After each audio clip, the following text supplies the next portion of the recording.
10 h du mat dans les jardins du Pérou, échauffement en musique pour les 2700 participants de la Montpellier-Rennes. Échauffement en musique, c'est sympa, non? Oui, très bien. Ça nous permet d'attendre sous la pluie. La pluie qui a rendu le parcours glissant, 4 km dans l'écusson.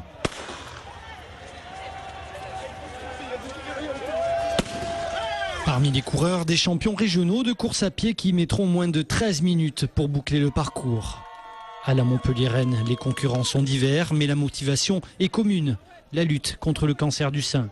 Cette année, l'accent est mis sur la nécessité d'un dépistage de plus en plus précoce. Notre but est de sensibiliser les jeunes filles à aller se faire dépister au moindre doute. C'est-à-dire qu'un cancer du sein, bien sûr, il arrive tard, mais de plus en plus tôt, il arrive tôt. Et nous voudrions sensibiliser les jeunes filles à aller se faire dépister si elles ont le moindre doute, une petite boule, etc. Ça n'arrive pas qu'aux femmes de 45 ans, 50 ans ou 60 ans.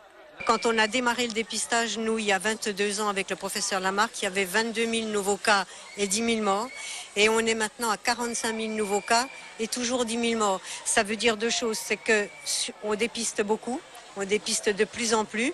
Et je crois que ça sera la seule chance que l'on aura de guérison de cette maladie. Ça n'est pas le traitement, c'est la taille de la tumeur au moment où on la trouve. La recette de la course a été distribuée à 3 organismes, des associations qui souhaitent que le dépistage du cancer du sein ne soit plus à l'initiative des professionnels de santé, qu'il devienne un réflexe dans l'esprit des femmes d'aujourd'hui.